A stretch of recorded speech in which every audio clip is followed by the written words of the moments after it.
దేవుని యొక్క వాక్యాన్ని మనం ఇప్పుడే చదువుకున్నాం. మా పాప పిల్లలు దేవుని యొక్క వాక్యాన్ని ఇప్పుడే చదువుకున్నాం. చూడండి, యాకోబు భక్తుడు మాట్లాడుతున్నాడు మొదటి అధ్యాయంలో, పరిశుద్ధాత్మ పూర్ణుడై 19వ వచనాన్ని గమనించినట్లయితే, నా ప్రియ సహోదరులారా, మీరు ఈ సంగతి ఎరుగుదురు గనుక ప్రతి మనుష్యుడు అని ప్రారంభించాడు. ప్రియులారా, దేవుని ఎరిగినటువంటి మనం, యేసు ప్రభువుని రక్షకునిగా అంగీకరించినటువంటి మనం 2024 సంవత్సరం చివరి ఆదివారపు ఆరాధనలో మనందరం కూడా ఇక్కడ ఉన్నాం. మరి ఈ రోజున మనల్ని మనం పరిశీలన చేసుకున్నాం.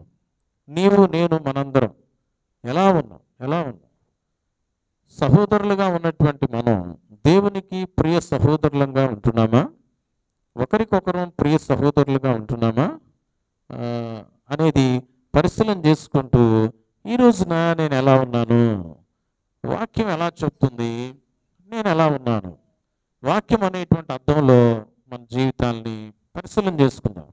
ప్రియులారా, మనమే పరిశీలన చేసుకుంటే, ఇతరులను బట్టి మనం పరిశీలన చేసుకుంటే మనం గొప్పవాళ్ళంగా కనిపించవచ్చు, ఇతరుల కంటే చాలా టాప్లో ఉన్నామని అనుకోవచ్చు. కానీ మనందరినీ తయారు చేసినటువంటి ప్రభు, మన కోసం ప్రాణం పెట్టి తిరిగి లేచినటువంటి ప్రభు, మరి అన్నీ ఎరిగినటువంటి ఆయనలో మనం ఒకసారి మనల్ని మనం పరిశీలన చేసుకోవాలి.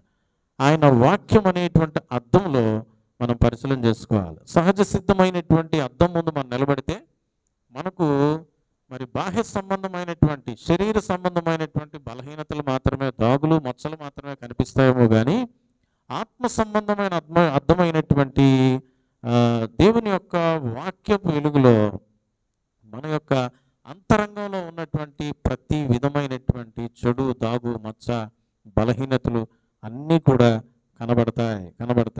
అయితే వాక్యాన్ని వినేటప్పుడు మనం శ్రద్ధగా విందాం. అటు ఇటు చూడొద్దు. వాక్యం మీద మనం కాన్సన్ట్రేట్ చేయడానికి ఆశపడదాం. పిల్లలు, పెద్దలు, యవనస్తులు అందరూ కూడా. పిల్లలు చూడండి, ఇక్కడ యాకోబు భక్తుడి ద్వారా ప్రభు మాట్లాడుతున్నాడు. మొట్టమొదటిగా గమనిస్తున్నట్లయితే, నా ప్రియ సహోదరులారా, మీరు ఈ సంగతి ఎరుగుదురు గనుక ప్రతి మనుష్యుడు వినుటకు ఏమనంటమా, వినడానికి వేగిరపడాలంట, వినడానికి ఆత్రపడాలి, వినడానికి తొందరపడాలి, వినడానికి తొందర ఉండాలంట, వినడానికి వేగం కావాలంట. We need to hear. మనము వినాలి. ఏ విషయమైనా, లోక సంబంధమైనటువంటి విషయాలు కూడా ఎవరైనా చెప్తున్నప్పుడు మొదట వినేవాళ్ళంగా ఉండాలి. నువ్వు ఏదైనా ఒక మ్యాటర్ని నువ్వు వింటున్నప్పుడు ఆ విషయం మీద ఒక అవగాహన వస్తుంది. నువ్వు అక్కడ ఎదుటి వ్యక్తి చెప్పే లోపుగానే నువ్వు సొల్యూషన్ ఇవ్వడానికి ఆశపడొద్దు, తొందరపడొద్దు. తొందరపాటుతనం ఎక్కువ, తొందర ఎక్కువ. ప్రియులరా, చాలాసార్లు తొందరపడి మనం అనేక నష్టాల్లోనికి వెళ్తుంటాం, అనేక సంబంధాలు కోల్పోతూ ఉంటాం. తొందర ఎక్కువ. అయితే మనకు తొందర దేనికి కావాలని ప్రభు యొక్క వాక్యం సెలవిస్తుందంటే, వినే విషయంలో తొందర కావాలంట. వినడానికి మీరు ఏమవ్వాలంట, వేగిరపడండి అంటున్నాడు. ఏమి వినాలండి అనేటువంటి విషయంలో కూడా మనం గమనిస్తే, పిల్లలు చూడండి, రోమీలకు రాసినటువంటి పత్రిక 10వ అధ్యాయం 17వ వచనాన్ని ఒకసారి మనం గమనిస్తాం. రోమా పత్రిక 10వ అధ్యాయం 17వ వచనం. కాగా వినుట వలన ఏమొస్తుందంట, పిల్లరా, అసలు వినడం మూలంగంట విశ్వాసం వస్తుందంట. నువ్వేమైతే వింటున్నావో వినేటువంటి వాటి మీద నీకు ఫెయిత్ అనేది డెవలప్ అవుతుంది. Through hearing faith will come. అర్థమైందండి? వినడం అనేటువంటి ప్రక్రియ ప్రారంభిస్తే నీకు ఒక రిజల్ట్ వస్తుంది, నీకు ఒక జీతం వస్తుంది ఆ పనికి. ఏంటి అన్నట్లయితే, వినడం మూలంగా ఏమొస్తుందంట బాబు, విశ్వాసం వస్తుందంట. అయితే చూడండి ఇంకా ఏముందో, చదువు బాబు. ప్రియులరా, ఇక్కడ గమనిస్తున్నట్లయితే 17వ వచనంలో, వినుట వలన విశ్వాసం కలుగును, వినుట క్రీస్తును గూర్చిన మాట వలన కలుగు. ఆ వినడం అనేటువంటిది, ఏం వింటున్నావు అనేటువంటి చాలా ఇంపార్టెంట్ అన్నమాట. What ever you here, you will get faith on those words. అర్థమైందండి? నువ్వు ఏమైతే వింటావో వాటి మీద నీకు విశ్వాసం వస్తుంది. ఒక వ్యక్తి పదే పదే పదే పదే చాలా విషయాలు చెప్తా ఉంటే ఆ విషయాలను బట్టి ఓహో ఇదా ఇదా అని చెప్పేసి నువ్వు ఒక అవగాహనలోకి వెళ్ళిపోతూ ఉంటావు. అయితే ప్రియులరా, లోక సంబంధమైనటువంటి విషయాల్లో ఎంతో ఆసక్తి నువ్వు కనబరుస్తున్నావేమో కానీ క్రీస్తును గురించినటువంటి మాటలను ఎంత వింటున్నావు? How much are you hearing the word of Christ? క్రీస్తు యొక్క మాటలు వింటున్నావా? వింటున్నావా? సువార్తల్లో యేసుక్రీస్తు ప్రభువారు తెలియపరుస్తాడు. ఏమంటాడమ్మా? వినుటకు చెవులు గలవాడు. ప్రియులారా, వినడానికి చెవులు కావాలంట. మనకి చెవులు ఉన్నాయి కానీ చాలా విషయాలు ఏం చేస్తుంటామమ్మా కుమారి గారు? ఏం చేస్తుంటాం? చెవులు ఉన్నాయి మనకి కానీ ఏం చేస్తుంటాం? అటు ఇటు చూస్తా ఇటు చూస్తా ఏదేదో చేసేసుకుంటా ఉంటాం. నాకేం పట్టదు అన్నట్టుగా ఉంటాం చాలా సందర్భాల్లో. కనుక we need to here very కేర్ఫుల్గా వినాలి. నువ్వెంత కేర్ఫుల్గా వింటావో అంత ఆ పని మరి జాగ్రత్తగా చేయగలవు. పిల్లరా, తప్పు లేకుండా చేయగలవు. చాలా సందర్భాల్లో మనం చేసేటువంటి మిస్టేక్ ఏంటి అన్నట్లయితే వినడానికి మాత్రం ఆసక్తిని చూపము. వినడానికి తొందర పడము. కానీ ప్రభు అంటున్నాడు, మీరు వినాలి. వింటే విశ్వాసం వస్తుంది. క్రీస్తుని గురించిన దేవుని గురించిన మాటలు మనం ఎక్కువగా వింటే మనము విశ్వాసంలో బలపడతాం. ప్రియులారా, చూడండి మార్క్స్ వార్త 9వ అధ్యాయం. ఒక తండ్రి తన కుమారుడికి దయ్యం పట్టిందని, చిన్నప్పటి నుంచి కూడా దయ్యం పట్టి పీడిస్తూ ఆ బిడ్డను తరచుగా అగ్నిలోకి నీళ్ళలోనికి లాగి ఆ బిడ్డను చంపేయడానికి ప్రయత్నం చేస్తూ ఉన్నదని చెప్పి యేసయ్య శిష్యుల దగ్గర తీసుకొస్తే శిష్యుల వల్ల కాల. అప్పుడు ఆ సమస్యను ఆ తండ్రి ఎక్కడికి తీసుకొచ్చాడండి? మార్క్స్ వార్త 9వ అధ్యాయంలో మనం గమనిస్తే యేసయ్య దగ్గరికి తీసుకొచ్చినప్పుడు ఆ తండ్రి యేసయ్యతో అంటున్నాడు, అయ్యా నీ యొక్క శిష్యులు వెళ్ళగొట్టలేకపోయారు, మరి కనీసం నీ వలనన్నా అయితే ఈ పని చేస్తావా అన్నట్లు తెలియపరుస్తూ ఉన్నాడు అనమాట.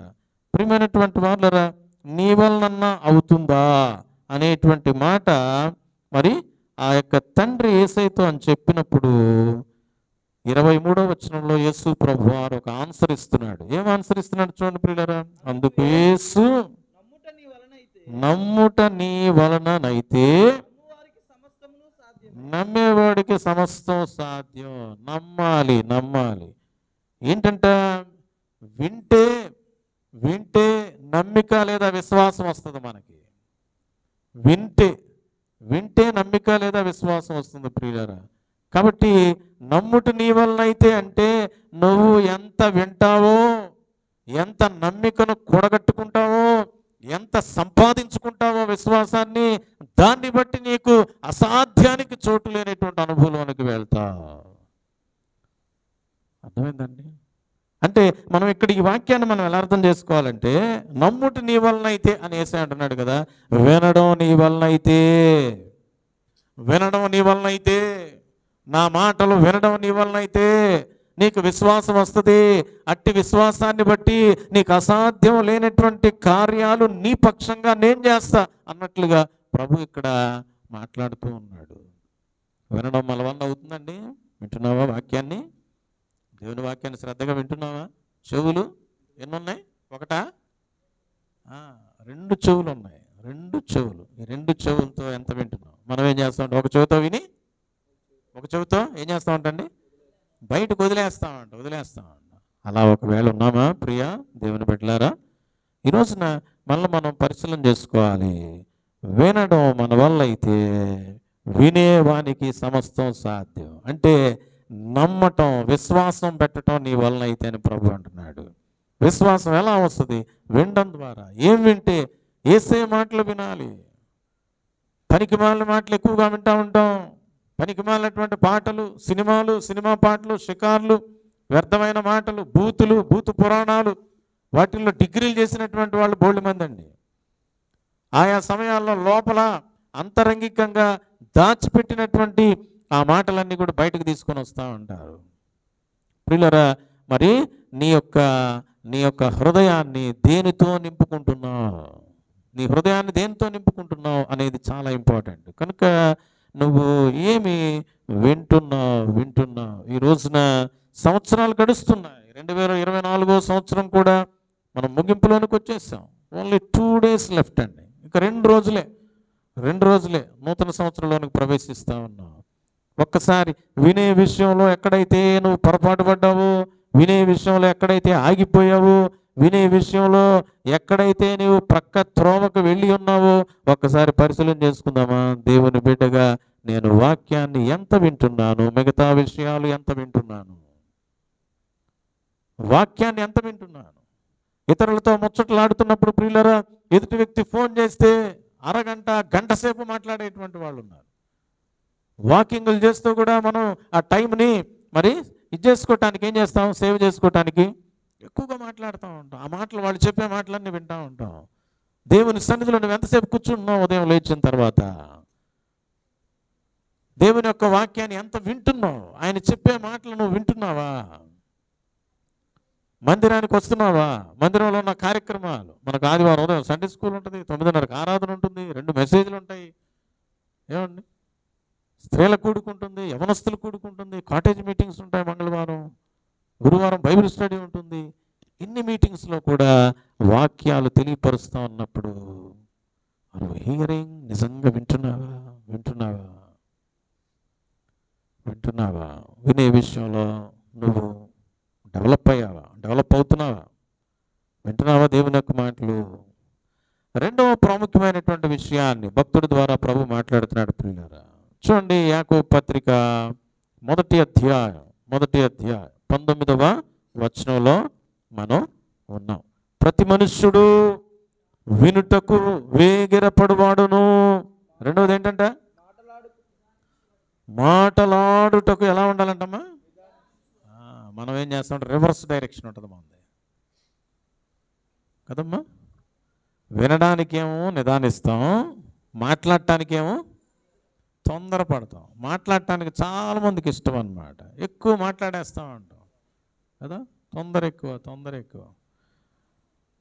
యేసు ప్రభు వారు బేతనియా మార్గం గుండా వెళ్తూ ఉంటే అమ్మగారు పరిగెత్తుకుంటూ వచ్చి యేసయ్య మా ఇంటికి రావాల్సిందే అని రిక్వెస్ట్ పెట్టింది. యేసయ్య ఏం చేస్తాడు, ఇంకా సరే పదమ్మా అన్నాడు. ఎవరు పిలిచింది యేసయ్యని? మార్త పిలిచింది. యేసు ప్రభు వారి ఇంటికి వెళ్ళాడు, కూర్చున్నాడు. వెంటనే వాళ్ళ సహోదరి మరియ వచ్చింది, యేసయ్య పాదాల దగ్గర కూర్చుంది. యేసయ్య చెప్పే మాటలు వింటా ఉంది కదండి. ఆ చుట్టూ ఉన్నటువంటి జనులు, ఆయన శిష్యులు అందరూ కూర్చొని ఉన్నారు అక్కడ. అయితే ఇమీడియట్గా ఈ మార్త గారు ఏం చేసింది, యేసయ్యని వాళ్ళ ఇంటికి అయితే పిలిచింది. ఎక్కడికి వెళ్ళిపోయిందమ్మా? లోపలికి వెళ్ళిపోయింది, వంటగదిలోకి వెళ్ళిపోయింది. వంటను సిద్ధం చేస్తూ ఉంది. వచ్చినటువంటి వారందరి కోసమై స్పెషల్ వంటకాలు. ప్రియులరా, ఆ పనిలో బిజీగా ఉంది. తన చెల్లెలైతే మరియా యేసయ్య పాదాల దగ్గర కూర్చొని ఆయన మాటలు ఏం చేస్తుందమ్మా? ఆయన మాటలు వింటుంది. ప్రియులరా, అయితే కొద్దిసేపు అయ్యేటప్పటికల్లా వంటగదిలో నుంచి బయటకు వచ్చింది మార్త గారు. చాలా విసురుగా యేసయ్యతో మాట్లాడుతూ ఉంది. యేసయ్య, నేను ఒక్కదాన్నే వంటగదిలో కష్టపడతా ఉంటే నా చెల్లెలికి నాకు సహాయం చెయ్యమని చెప్పొచ్చు కదా అని అంటా ఉంది. అప్పుడు యేసు ప్రభువు ఏమన్నాడు తెలుసా? మార్తా, నీవు అనేకమైన పనులను గూర్చి విచారము కలిగి తొందరపడి మాట్లాడుతున్నావమ్మా. ఒక రకంగా చెప్పాలంటే నోరు కొద్దిగా మూసేసుకుంటావా అన్నట్టుగా చెప్తున్నాడు యేసు ప్రభువు ఇండైరెక్ట్గా. కొద్దిగా మాటలు తగ్గించుకుంటావా అని అంటున్నాడు. తొందర ఎక్కువ మాటలు. ఆ తొందరపాటులో నాలుగు స్లిప్ అయ్యి తప్పుడు మాటలు వచ్చేటువంటి ప్రమాదం ఉంది ప్రియులారా. కొంతమంది స్పీడ్గా మాట్లాడుతూ నోట్లో నుంచి కాని మాటలు పలికినటువంటి వాళ్ళు ఎంతోమంది ఉన్నారు. మనకు తెలుసు ఆ విషయం. నీ జీవితాన్ని కూడా ఒకసారి పరిశీలన చేసుకో. తొందరపాటుతో మాట్లాడుతూ ప్రభువు నమ్మినటువంటి నీ నోట్లో నుంచి కూడా అనేక సార్లు బూతులు రాలేదా?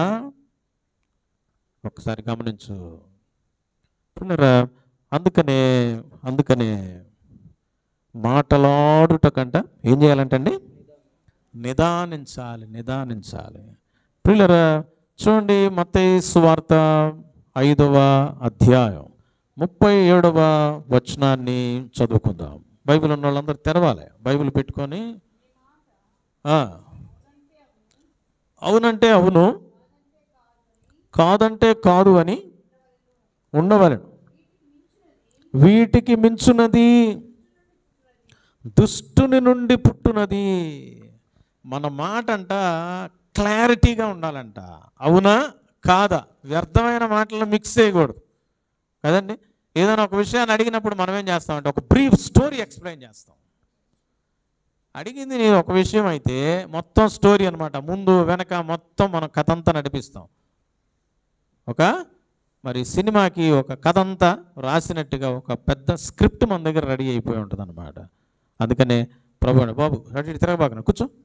కనుక ప్రియులరా, వాక్యం సెలవిస్తూ ఉంది, మన మాటలంట అవునంటే అవును, కాదంటే కాదుగా ఉండాలి. ఎందుకు ఉండాలి ఆ విధంగా అంత క్లుప్తంగా, అంత తక్కువగా ఎందుకు ఉండాలనంట? అక్కడ రీజన్ చెప్తున్నాడు ప్రభువారు. ఏమన్నాడు చూడండి, వీటికి మించున్నది దుష్టుని నుండి పుట్టునది. అంటే దుష్టుని యొక్క ప్రేరేపణ అన్ని వేళలా ఉంటుంది. విశ్వాసమైనటువంటి నిన్ను కూడా ప్రలోభ పెట్టేటువంటి ప్రమాదం ఉన్నది కనుక దుష్టునికి అవకాశం ఇవ్వద్దు అంటున్నాడు ప్రభువారు. Don't give a room for Satan అంటున్నాడు. నువ్వు సాతానుడికి అవకాశం ఇవ్వద్దు. నీ మాట స్పష్టంగా ఉండాలా, స్పష్టంగా ఉండాలా, స్పష్టంగా ఉండాలి. మాట్లాడటానికి నిదానించాలి అంటున్నాడు. కొలసీలకు రాసినటువంటి పత్రిక 4వ అధ్యాయం, కొలసీ పత్రిక 4వ అధ్యాయం 6వ వచనాన్ని చదువుకుందామండి. ప్రతి మనుష్యునికి ఎలాగు ప్రత్యుత్తరం ఇయ్యవలెనో అది మీరు తెలుసుకొనుటకై మీ సంభాషణ ఉప్పు వేసినట్టు ఎల్లప్పుడూ రుచిగలదిగాను కృపాసహితముగాను ఉండనీయుడి. ఇట్స్ అ కమాండ్మెంట్ అండి, దేవుడిచ్చే కమాండ్మెంట్. ఉండనీయాలా అంతే. నువ్వు ఒక ఉద్యోగం చేస్తున్నావా, నీ దగ్గరికి వచ్చేటువంటి కస్టమర్స్ని కానీ నీ దగ్గరికి వచ్చేటువంటి వ్యక్తులను కానీ నువ్వు ఎలా డీల్ చేస్తూ ఉన్నావు, ఎలా మాట్లాడుతూ ఉన్నావు, నీ మాట చాలా స్పష్టంగా ఉండాలి, కృపాసహితంగా ఉండాలా. ప్రభు చాలా ఒక మంచి ఉదాహరణ ఇస్తున్నాడు. ఎలా ఉండాలంట, మీ సంభాషణ ఎలా ఉండాలంట, ఉప్పు వేసినట్టు రుచికరంగా ఉండాలి. నీ మాటలు ఎవరైనా వింటంటే చుట్టుపక్కల ఉన్నటువంటి వాళ్ళు ఏమనుకుంటున్నారు, ఎదురింటి వాళ్ళు ఏమనుకుంటున్నారు, పక్కింటి వాళ్ళు ఏమనుకుంటున్నారు, మీ ఇంట్లో వచ్చిన గెస్టులు ఏమనుకుంటున్నారు, నీ యొక్క ఆత్రపు మాటలను వింటున్నప్పుడు ఎలా ఉంది, ఎలా ఉంది నీ యొక్క సంభాషణ? భార్యాభర్తల సంభాషణ ఎలా ఉంది? తల్లిదండ్రులు పిల్లల యొక్క సంభాషణ ఎలా ఉంది? యోగ్యంగా ఉందా, యుక్తంగా ఉందా, అయోగ్యంగా ఉందా, యుక్తము కాని విధంగా ఉందా? భయపడతామా ప్రియులరా? కాని మాట అంట, వ్యర్థమైన మాట వస్తుందేమో, దుష్టుడి యొక్క మరి నోటి నుంచి వస్తుందంట, దుష్టుడి దగ్గర నుంచి పుడుతుందంట. అందుకని మనం జాగ్రత్త పడదామా? ఉప్పు వేసినట్టు రుచికరమైనటువంటి మాటలు మాట్లాడదామా? నీ మాటలను బట్టి ఎదుటి వ్యక్తి వినేటట్టుగా ఉండాలి. వాడు ఎట్లాంటి వాడైనప్పటికీ కూడా, దుర్మార్గుడైనప్పటికీ కూడా నీ మాటలను బట్టి నీవు ఏం చేయొచ్చండి, వాళ్ళని ప్రభు దగ్గరికి తీసుకొచ్చేటువంటి అవకాశం ఉన్నది ప్రియులారా. చూడండి, యాకోబు పత్రిక 3వ అధ్యాయం 2వ వచనాన్ని చదువుకుందాం ప్రియులారా. యాకోబు పత్రిక 3వ అధ్యాయం 2వ వచనం. అనేక విషయములలో మనమందరము తప్పిపోవచ్చున్నాము. ఎవడైనను మాట యందు తప్పని ఎడల అట్టివాడు లోపము లేనివాడై తన సర్వ శరీరమును స్వాధీనమందుంచుకొన శక్తి గలవాడగును. అందరు తప్పిపోతా ఉన్నారంట, అందరిలో నువ్వు కూడా ఉన్నావా? ప్రభు అంటున్నాడు, ఎవడైనా మాట యందు తప్పకపోతే లోపము లేని వాడై ఉంటాడు, సర్వ శరీరాన్ని కంట్రోల్లో పెట్టుకున్నటువంటి వాడుగా ఉంటాడంట. నీ సర్వ శరీరం కంట్రోల్లో ఉందా? నీ బాడీ ఏమన్నా మాటలు తేడా వస్తున్నాయా? మాటల ద్వారా తూటాలు పేలుస్తూ ఉంటారు చాలామంది, అదేదో గొప్ప అనుకుంటారు. పిల్లరా, నీ మాటను బట్టి మరి మంట పెడుతున్నావేమో, జనాల మధ్య నీ మాట రెండు పక్షాలను శాంతియుతపరచాలి, నెమ్మదిపరచాలి. ఏమన్నా హాట్గా ఉన్నటువంటి డిస్కషన్స్లో నీవు ఆ హాట్ డిస్కషన్స్ని ఏం చేయాలండి? చల్లబరచాలి. ఎందుకో తెలుసా? ప్రభువుని నమ్మిన నీవు, రక్షింపబడిన నీవు, యేసే రక్తంలో కడుగుబడినటువంటి నీవు ఎవరో తెలుసా? మత్తయి సువార్త 5వ అధ్యాయంలో ప్రభు తెలియపరుస్తున్నాడు. సమాధానపరచువారు ధన్యులు వారు. నీవు దేవుని కుమారుడివి, కుమార్తె అయినట్లయితే సమాధానపరచడానికే ప్రయత్నం చేయాలి. చిట్ట చివరి వరకు కూడా ఇరుపక్షాలను సమాధానపరచడానికే, శాంతియుతపరచడానికే ఇష్టపడాలి ప్రియులారా. మన ప్రభు ఎలాంటి ప్రభు అయినాడంటే సమాధానకర్తయగు అధిపతి అండి. He is the prince of piece అని యెషయా గ్రంథం 9:6లో తెలియపరచబడుతూ ఉంది.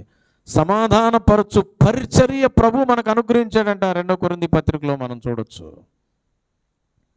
ఈ రోజున ప్రియమైనటువంటి వాళ్ళరా, నీ మాటలు ఎలా ఉన్నాయి?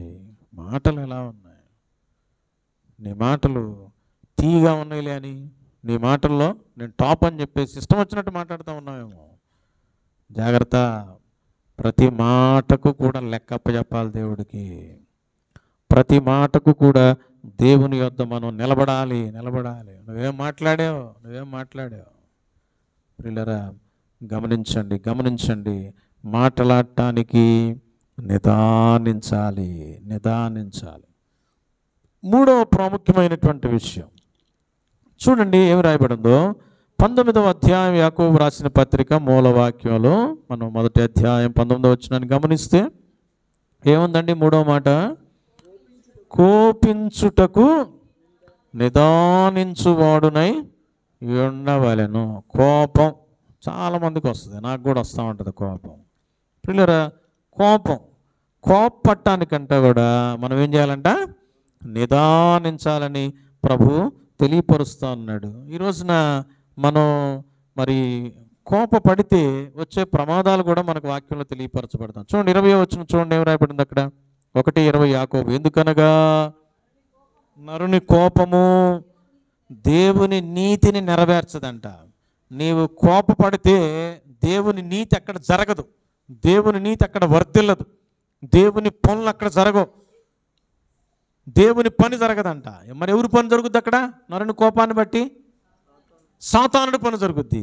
So we must be very careful. మన యొక్క కోపం దేవుని నీతిని నెరవేర్చకుండా చేస్తుంది, అడ్డుపండగా ఉంటుంది. దేవుని పని జరగకుండా, దేవుని యొక్క కార్యాలు నెరవేరకుండా నీ జీవితంలో, నీ కుటుంబంలో, నీ యొక్క సంఘంలో, సమాజంలో మరి ఆ విధమైన పరిస్థితులు కొనసాగకుండా ఉండాలి అంటే కోపాన్ని మనం తగ్గించుకోవాలి ప్రియులారా. కోపాన్ని మనం ఏం చేయాలండి? తగ్గించుకోవాలి.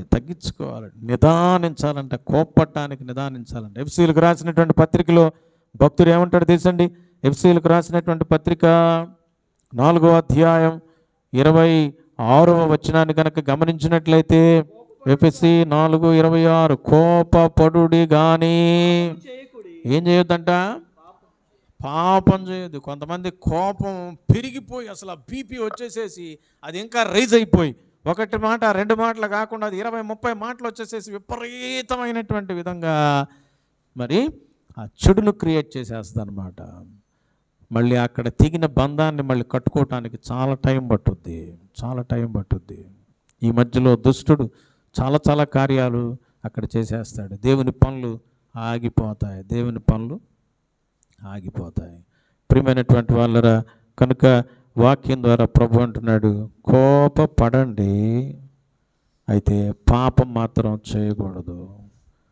భార్యాభర్తలారా, తల్లిదండ్రులు, పిల్లలారా, విశ్వాసులారా, ఒకరి మీద ఒకరు ఎప్పుడైనా కోపపడ్డారు అని అంటే ఏదైనా రీజన్ బట్టి వాక్యం సెలవిస్తూ ఉంది. 26వ వచనం ఇక్కడ ఎఫ్సీ పత్రిక 4:26లో, సూర్యుడు అస్తమించు వరకు మీ కోపము నిలిచి ఉండకూడదు.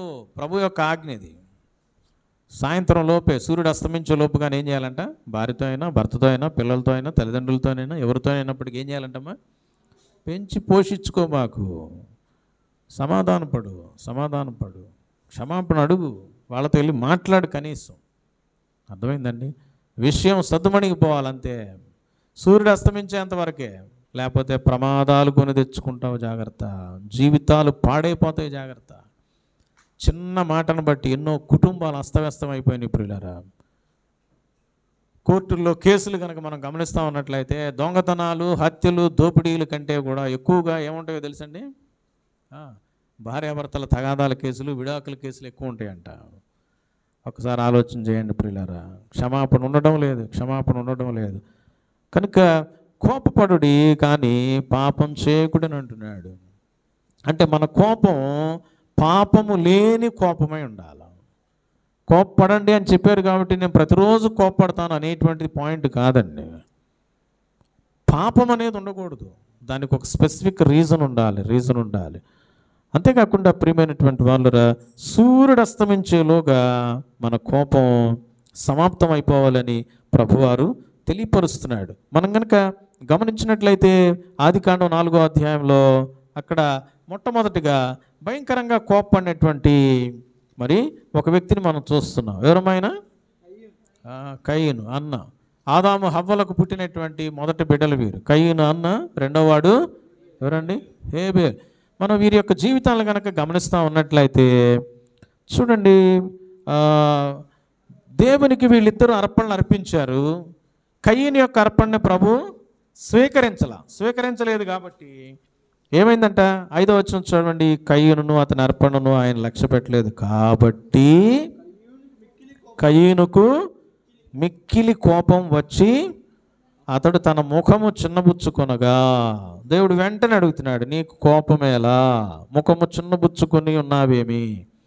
నీవు సత్క్రియ చేసిన ఎడల తలనెత్తుకొనవా? సత్క్రియ చేయని ఎడల వాకిట పాపము పొంచి ఉండును. పాపం అంట. ఇతని కోపం ఎట్లా ఉందని అంటే పాపంతో నిండిపోయిందండి. పాపం ఆల్రెడీ చేసేసినంత కోపం అన్నమాట ఆ కోపం ప్రియులారా.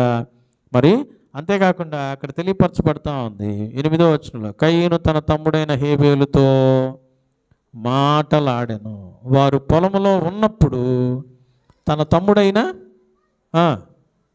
హేబేలు ఎక్కడున్నా ఏముందమ్మా? తమ్ముడైన హేబేలు మీద పడి అతనిని చంపెను. దేవుడు ఏ కోపాన్ని గురించి అయితే మెన్షన్ చేశాడో ఆయన మెన్షన్ చేసినప్పుడు తన తప్పిదాన్ని ఒప్పుకొని, అయ్యా నా కోపం ఎక్కువ ఉంది, నన్ను క్షమించాయా, నా అర్పణ నువ్వు స్వీకరించలేదని నాకు మనసులో అంతరంగంలో కోపం ఉంది, మరి నువ్వు దాన్ని కూడా చెప్పావు నాకు అని ప్రభు ఆడ హెచ్చరించి చెప్పాడు. అయ్యా నువ్వు సత్క్రియ చేస్తే నీకెందుకు వస్తుంది కోపం, ఎందుకు తలెత్తుకోవు, మరి ఇది మంచిది కాదని ప్రభు చెప్పినప్పుడు అతను వినలా. ఆ కోపాన్ని అట్లాగే పెట్టుకున్నాడు తన మనసులో.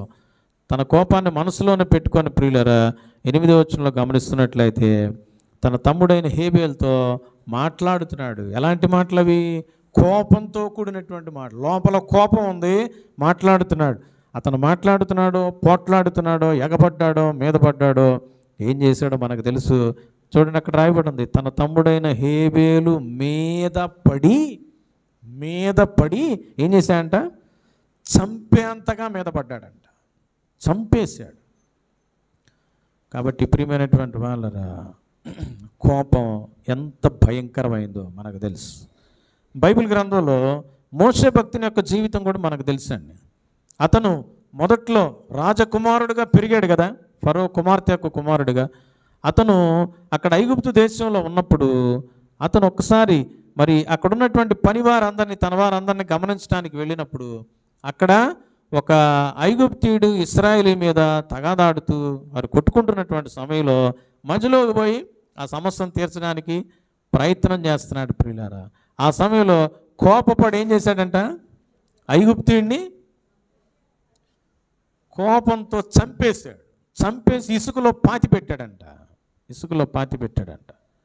ప్రియులారా, అట్టి మోషే, అంత కోపిష్టి అయిన మోషే, ఒక మనిషిని చంపడానికి సిద్ధపడినటువంటి కోపిష్టి అయిన మోషే, సంఖ్యాకాండం 12వ అధ్యాయంలో మనందరికీ తెలుసు, సర్వోన్నతుడైనటువంటి దేవుడు మోషేను గురించి సంబోధిస్తూ అంటున్నాడు, ఇతడు నా యొక్క ఏంటంట మోషే ఎట్లా అంటాడంటమ్మా, భూమి మీదనున్న వారందరిలో మిక్కిలి సాత్వికుడు ప్రభువును తెలుసుకున్న తర్వాత, ప్రభువును ఎరిగిన తర్వాత అతని కోపం చల్లబడింది, అతని కోపం చప్పబడిపోయింది. తన జీవితాన్ని ప్రభువుకు అప్పచెప్పుకున్న తర్వాత, ప్రభువులోనికి వచ్చిన తర్వాత, ఈ రోజున యేసు ప్రభువుని ఎరిగినటువంటి నీవు, యేసే రక్తంలో కడుగబడినటువంటి నీవు, ప్రియులారా, నీ కోపం మీనింగ్ఫుల్గా ఉండాలి, నీ కోపం యథార్థంగా ఉండాలి, నీ కోపం ఇతరులకు మంచి చేసే విధంగా ఉండాలి, నీ కోపం ఇతరులను హెచ్చరించే విధంగా ఉండాలి కదండి. పిల్లల మీద కోప్పడతా ఉంటాం. ఎందుకు కోప్పడతాం? వాళ్ళని చంపేయాలనే, వాళ్ళని సరిచేయాలని, వాళ్ళు తప్పు తెలుసుకోవాలని కోప్పడతాం. అంతే తప్ప ఎదుటి వ్యక్తిని చంపేయాలన్నంతగా నీ కోపం ఉంది అని అంటే మాత్రం నువ్వు పాపం చేస్తున్నావు. జాగ్రత్త, చాలా జాగ్రత్తగా ఉండాలనే విషయం ప్రభు తెలియపరుస్తున్నాడు. ప్రియులారా, రోమపత్రిక 12వ అధ్యాయంలో కూడా మనం గమనించినప్పుడు చూడండి, కోపాన్ని గురించి అనేక విషయాలు ఉన్నాయి బైబిల్ గ్రంథంలో. ఈ మాటలు చదివి మనం ముందుకు వెళ్ళిపోతాం. 12వ అధ్యాయం రోమపత్రిక 18, 19 వచనాలు, తర్వాత 21వ వచనాన్ని కనుక మనం గమనించినట్లయితే చూడండి ఏమి రాయబడిందో. రోమపత్రిక 12, 18, 19. శక్యమైతే మీ చేతనైనంత మట్టుకు సమస్త మనుషులతో సమాధానముగా ఉండుడి. ప్రియులారా, మీకు మీరే పగ తీర్చుకొనక దేవుని ఉగ్రతకు చోటీడు. పగ తీర్చుట నా పని, నేనే ప్రతిఫలం ఇత్తును అని ప్రభువు చెప్పుచున్నాడని వ్రాయబడి ఉన్నది. అందుకని ఏం చేయాలంట? ఏమండి, శత్రువు ఆకలి కొని ఉంటే భోజనం పెట్టమంటున్నాడు. దప్పికొని ఉంటే ఎవరికి ఇవ్వాలంటమ్మా? సొంత తల్లికి, తండ్రికి, సొంత బిడ్డకు కూడా నువ్వు ఇవ్వవేమో కొన్ని సందర్భాల్లో కోపంగా ఉన్నప్పుడు. మాట్లాడవేమో భర్తతో కూడా, భార్యతో కూడా. శత్రువుకి ఏం చేయమంటున్నాడమ్మా వాక్యం ద్వారా? నువ్వు దేవుని బిడ్డవు కదా, యేసే రక్తంలో కడుగుపడ్డావు కదా, యేసే రక్తం నీలో ప్రవహిస్తుంది కదా. యేసే ఏం చేశాడు? ఆయన కొట్టి హింసించి సిలువలో వేలాడుతున్నాడు. ఎదురుగా నానా మాటలు మాట్లాడుతున్నటువంటి వాళ్ళని ఏమన్నా అన్నాడమ్మా? గ్లోరీ తిట్టాడా? కొట్టాడా? చస్తారా మీరందరూ అన్నాడా? మీ అందరూ టోటల్గా ఒకవేళ యేసే ప్లేస్లో నీవు నేనుంటే మనం ఏం చెప్తామంటే, ఏం చెప్తామమ్మా? ఎవడెవడైతే నా మీద చెయ్యి వేసాడో వాళ్ళందరూ కూడా, ఎవరెవరైతే మనసుల్లో ఊహించుకున్నారో నా మీద వ్యతిరేకంగా, వాళ్ళందరూ ఖచ్చితంగా ఎక్కడేస్తామమ్మా? అది రాధిక డిసైడ్ చేసేసింది. ఖచ్చితంగా ఎక్కడేస్తాం? వేయాల్సింది అంతే. మిమ్మల్ని అంతే, ఇంక అవకాశం లేదురా మీకు అని మనమైతే చెప్పేస్తాం. కానీ యేసుప్రభువు అలా చెప్పలా. ఆయన అందుకే మనకు మాదిరి. He is our hero. సినిమాల్లో ఉండేటువంటి హీరోలు డూప్లికేషన్, అంతే, డూప్లికేట్ హీరోలు వాళ్ళు. ఏమండి, వాళ్ళు కొట్టలేరు, తిట్టలేరు, ఎగరలేరు. 60 ఏళ్ళు 70 ఏళ్ళు ఉండేవాళ్ళు కూడా హీరోలే. ఏమ్మా, ఒక్కసారి అన్నాడంటే ఒక షాట్ కోసం ఏమవుతుందండి, కాలు వచ్చి పట్టుకుపోద్ది. మళ్ళీ దానికి వారం రోజులు మెడిసిన్స్ తెచ్చుకోవాలి. మన రియల్ హీరో యేసు ప్రభువారు మన కోసం దెబ్బలు తిన్నాడు, తలపై ముళ్ళ కిరీటం పెట్టించుకున్నాడు, చేతుల్లో కాళ్ళల్లో మేకులు కొట్టించుకున్నాడు. మన పాపాల కోసం ఆయన శిక్ష అనుభవించాడు. అర్థమైందండి? మన పాపాల కోసం. మా అక్కగారు ఉన్నారు, రూపేష్, తెలుసు కదా, రూపేష్ వాళ్ళ అమ్మగారు గురించి. ఆమె హైందవరాలే. ఆమె గురించి బిందు ఒక మాట చెప్పింది. చిన్నప్పుడంట రూపేష్ ఏదైనా తప్పు చేస్తే బిడ్డని కొట్టలేక, బిడ్డ మీద ఉన్న మమకారాన్ని బట్టి ఆమంతటికి ఆమె కొట్టుకునేదంట. బిడ్డను కొట్టడానికి ఆమె ఇష్టపడేది కాదు. అంటే అంత ప్రేమ. అబ్బాయి తప్పు చేశాడు, తప్పు చేస్తే దెబ్బ వేయొచ్చు, కానీ ఆ దెబ్బను తన మీద వేసుకుంటుందా? నేను అనుకుంటాను ఆమె జీవితం యేసుప్రభు వారికి సాదృశ్యంగా ఉందండి. ఆమె సొంత అత్తగానేటువంటి అత్తను కూడా ఎంత ప్రేమగా చూసుకుంటుందో మరి మీరు ఎప్పుడైనా చూడొచ్చు. యేసుప్రభు నమ్మినటువంటి చాలామంది అత్తామామల్ని, సొంత తల్లిదండ్రుల్ని నిజంగా ఎంత గౌరవిస్తున్నారో, ఎంత ప్రేమిస్తున్నారో, ఎంత సేవ చేస్తున్నారో తెలియదు, కానీ అన్యురాలు తన జీవితం ద్వారా చూపిస్తా ఉంది. ప్రేమైనటువంటి వాళ్ళు, యేసుప్రభు వారు కూడా నిన్ను నన్ను ప్రేమిస్తున్నాడు కాబట్టి తను కొరడా దెబ్బలు తిన్నాడు, తను ముళ్ళ కిరీటం పెట్టుకున్నాడు. మనకు బదులుగా చేసిన తప్పులు ఎవరయ్యా? చేసింది మనం. మనల్ని శిక్షించాలి ఆయన. యాక్చువల్గా మనల్ని శిక్షించాల. So that is the greatness, that is the greatest love of Jesus. కనుక ప్రియులరా, ఈ రోజున ఆయన బిడ్డమైనటువంటి నీవు క్రీస్తు యేసునకు కలిగిన ఈ మనస్సు మీరును కలిగి ఉండండి అని ఫిలిప్పీ పత్రిక 2వ అధ్యాయం 5వ వచనంలో ప్రభు సెలవిస్తున్న రీతిగా యేసయ్యను నమ్మడమే కాదు, మందిరానికి రావడమే కాదు, వాక్యాలు వినడమే కాదు, బైబిల్ లావు బైబిల్ పట్టుకొని ధ్యానాలు చేయటమే కాదు, ప్రార్థనలు చేయటం, ఇతరులకు వాక్యాలు చెప్పడమే కాదు, పాటలు పాడటమే కాదు, ప్రియమైనటువంటి వాళ్ళరా, మరి ఈ విధంగా వాక్యాన్ని మనం మరి అనుసరిస్తూ ముందుకు వెళ్ళాలి. కోపించే విషయంలో నిదానించాలి, ప్రేమను చూపించాలి ప్రియులారా, ప్రేమను చూపించాలి. అందుకనే రోమాపత్రిక 12:21 ఏముందో తెలుసండి? కీడు వలన జయింపబడక, నీకు వేరేవాడు కీడు చేశాడు కానీ, కీడు చేసినా కానీ మేలు చేత జయించు. వాళ్ళు అప్పుడు అట్ట అన్నారు సార్, వాళ్ళతో ఏంది నాకు పని కాదు, వాళ్ళు అన్నారేమో, నువ్వు చూపించు ప్రేమని కాదండి. ప్రేమ చేత జయించు, మేలు చేత జయించు, మేలు చేత జయించు. ఈరోజున ప్రియమైనటువంటి వాళ్ళరా, చాలామంది కూడా తప్పు చేయకుండా ఏదైనా శిక్ష పడింది అనుకోండి, ఎంత వ్యసన పడతారో దేవుని మీద అంత. రీసెంట్గా రాపూర్లో పాస్టర్ గారు ఒక ఎగ్జాంపుల్ చెప్తా ఉన్నాడు. సురేష్ మేము వెళ్ళినప్పుడు యూత్ మీటింగ్ పాస్టర్ గారు చెప్పిన ఎగ్జాంపుల్ నేను విని ఆశ్చర్యపోయా. ఒక దేవుని సేవకుడు దేవుని వాక్యాన్ని ప్రకటిస్తూ ఉన్నాడు, సువార్త ప్రకటిస్తూ ఉన్నాడు. ఆయన తీసుకెళ్ళి లోపల వేసేసారు. ఎక్కడ వేసారండి? జైల్లో వేసేసారు. జైల్లో వేసేస్తే ఆయన ఏం చేశాడంటే పౌలు శీలల్లాగా జైల్లో ఉన్నటువంటి అందరికీ కూడా దేవుని వాక్యాలు చెప్పేస్తున్నాడంట. జైల్లో ఉన్నటువంటి అందరూ మారిపోతున్నారంట. జైల్లో ఉన్న వాళ్ళందరూ మారిపోతూ ఉన్నారంట. ఇతనికి సంబంధించినటువంటి వాళ్ళందరూ కూడా బెయిల్ అప్లై చేయటం కోసం వాళ్ళు తర్జనభర్జనలు పడుతూ కలవడానికి వస్తే ఈ నుండేసేసి సేవకుడు అంట, దండం పెడతానయ్యా, బెయిల్ ఇప్పించబాకండి, నేను బయటికి రాదలుచుకోవాలా, ఎందుకంటే ఇంకా నా టార్గెట్ ఉంది, అధికారులు ఉన్నారు, ఇంకొంతమంది ఖైదీలు ఉన్నారు, వీళ్ళందరూ మార్చాలా. ప్రభు నన్ను జైలుకి ఎందుకు తీసుకొచ్చాడు తెలుసా? వీళ్ళందరిని మార్చడం కోసం. ప్రియులరా, అప్పుడు అధికారులు ఏం చేశారు తెలుసా? ఊరే నాయను, వీడు బయటుండి ప్రచారం చేసుకుంటేనే బెస్ట్ రా, అక్కడ తక్కువ మంది నమ్ముతున్నారు, వీడు లోపలికి వస్తే ఇక్కడ లోన ఉన్న వాళ్ళందరినీ మార్చేస్తున్నాడని చెప్పేసి బెయిల్ వద్దన్నా కానీ బలవంతంగా బెయిల్ ఇప్పించి పంపించేశారంట. ఆయన నిజంగా అయితే కోప్పడి ఏం చేయాలా? నేను దేవుడి కోసం ఎంతగా ఉంటే నన్ను జైలు లేపిస్తాడు దేవుడు. అలనాడు పేతురు జైల్లో ఉంటే దేవుడు ఏం చేశాడండి? చెరసాలు ఈయన వస్తూ ఉన్నాడంట, ఒక్కొక్క గేటు తెరుచుకుంటా ఉన్నాడు కదా. ఈరోజు స్పెషల్ సిస్టమ్స్ వచ్చేసినాయి కదా, మనం అట్లా వెళ్ళంగానే మెయిన్ డోర్ ఏమైపోద్ది? దాని ఎదురుగా ఓపెన్ అయిపోద్ది. ఆ సిస్టమ్ అప్పుడే పరిశుద్ధాత్ముడి ద్వారా దేవుడు చేసేసాడు ఆడ అపోస్తల కార్యాల్లో. What a great God we have అండి. పిల్లరా, కోప్పట్టానికి నిదానిస్తావా? మేలు చేత కీడును జయిస్తావా?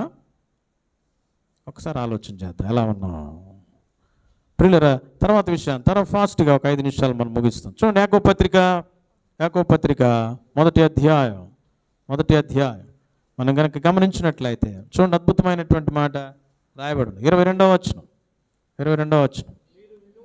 మీరు వినువారు మాత్రమై ఉండి మిమ్మల్ని మీరు మోసపుచ్చుకొనకుండా, వినటానికి వేగిరపడాలని మనం మొదట విన్నాం. మొట్టమొదటి పాయింట్ దాన్ని కనెక్టెడ్గా ప్రభు తెలియపరుస్తూ అన్నాడు. అయ్యా, వినటానికి వేగిరపడుతున్నారు, బాగానే ఉంది, వినడం మాత్రమే కాదు, ఏం చేయాలంటే మరి వినిన వాక్యాన్ని అనుసరించాలి. మత్తయి సువార్త 7వ అధ్యాయం 24వ వచనం నుంచి గమనిస్తూ ఉన్నట్లయితే, కాబట్టి నా మాటలు విని వాటి చొప్పున చేసేవాడు బండ మీద తన ఇల్లు కట్టుకున్న బుద్ధిమంతుని పోలుంటాడు. తర్వాత వాక్యంలో ఏముందమ్మా? కాబట్టి నా మాటలు విని వాటి చొప్పున చేయని ప్రతివాడు. అందరూ వింటున్నారంట, మనందరం వింటున్నాం. అయితే వినిన వాళ్ళల్లో ఎంతమంది వినిని దాన్ని బట్టి చేసేవాళ్ళుగా ఉన్నారు, వినిని దాన్ని బట్టి ప్రవర్తించేవారుగా ఉన్నారు? How many of us following whatever we are hearing? They are blessed అంట, వాళ్ళు ధన్యులంట. పిల్లరా, ఈ రోజున వినిన వాక్యం ప్రకారం నడుచుకునే జీవితంలో నీవు ఉన్నావా? నడుచుకుంటే బుద్ధిమంతుని పోలుంటావు. వినిన వాక్య ప్రకారం చెయ్యాలి. పేతురికి రాత్రంతా ఏం పడలేదంట బాబు, ఆయన లేపు నిద్రపోతున్నాడు. రాత్రంతా ఏమైంది? నిద్రపోయి లేచాడు ఇప్పుడే. రాత్రంతా చేపలు దొరకలా. ఏమైందంట మరి? యేసు ప్రభు అక్కడుండి ఏం చెప్పాడమ్మా? అయ్యా, నామను కొద్దిగా లోతుగా నడిపించి మళ్ళీ అన్నాడు. మాటలు వినపడ్డాయి. ఆ మాటలు విన్నాడు. వినేం చేశాడు? ఎవరు రాత్రంతా ప్రయాసపడతా అన్నాడా? నీవు నేనైతే ఆ మాట చెప్పాడు. మీకు తెలియదు వెళ్ళండి సార్ అని చెప్పేసి దండం పెట్టి పంపించేవాడు. కానీ పేతురు ఏం చేశాడు తెలుసండి? ఏమైతే చెప్పాడో దాని ప్రకారం చేయడానికి సిద్ధపడ్డాడు, చేశాడు. అందువల్ల ఏమైందంట? విస్తారమైన చేపలు వచ్చినాయి. 2 నావలు మునిగేని చేపలు వచ్చినాయి. వాటిని వాళ్ళు ఒకళ్ళిద్దరు లాగలేపారు, మిగిలిన స్నేహితులను పిలిచి ఒడ్డుకు లాగాల్సి వచ్చింది. Great result. అంతేకాదు పేతురు యొక్క జీవితం మారిపోయి సేవలోకి వచ్చింది. అంతేకాదు తన స్నేహితుల యొక్క జీవితాలు కూడా మారిపోయినాయి. వినిన వాక్య ప్రకారం నువ్వు నడిస్తే నీ జీవితంలో, నీ కుటుంబంలో, నీ యొక్క చుట్టుప్రక్కల ఉన్నటువంటి సరౌండింగ్స్లో నువ్వు ఎక్కడెక్కడైతే ఉన్నావో, ఎక్కడెక్కడైతే నువ్వు ఉద్యోగాలు చేస్తూ ఆయా పనులు చేస్తూ ఉన్నావో, నీ సరౌండింగ్స్లో కూడా వారి యొక్క జీవితాలు దేవుడు కదలికలు తీసుకొస్తాడు. అక్కడ పాటించింది ఒక పేతురే. అర్థమైందమ్మా? యేసయ్య చెప్పిన మాటను విని పాటించినటువంటి వ్యక్తి పేతురే. పేతురుతో పాటుగా అక్కడ ఉన్నటువంటి మిగిలినటువంటి స్నేహితుల యొక్క జీవితాలు కూడా మారిపోయి యేసయ్యను వెంబడించేటట్లుగా చేయబడ్డాయి. మరి నువ్వు అనుసరిస్తే నీ ద్వారా నీ కుటుంబం అంతా కూడా. అర్థమైందండి?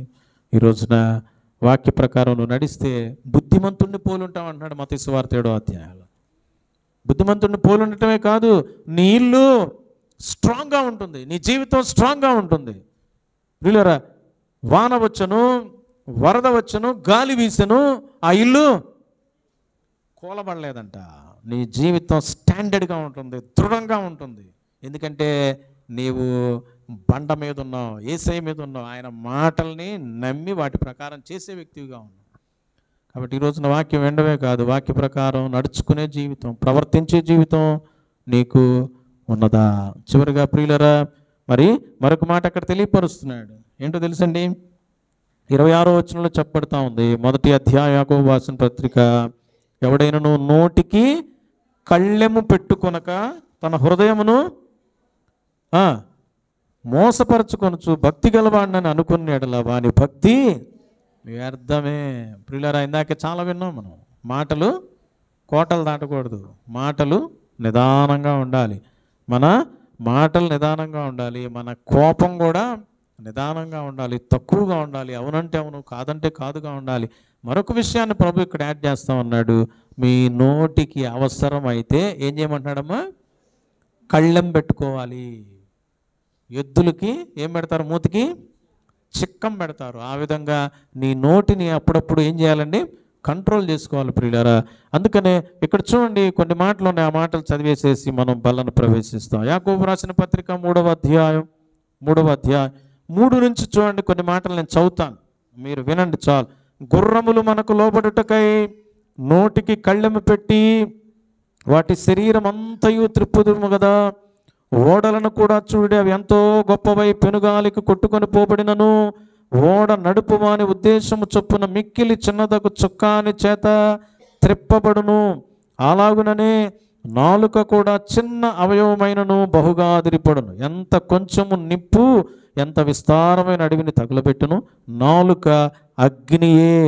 నాలుక మన అవయవములలో ఉంచబడిన పాప ప్రపంచమై సర్వ శరీరమునకు మాలిన్యము కలుగజేయచ్చు. ప్రకృతి చక్రమునకు చిచ్చుపెట్టును, అది నరకము చేత చిచ్చు పెట్టబడును.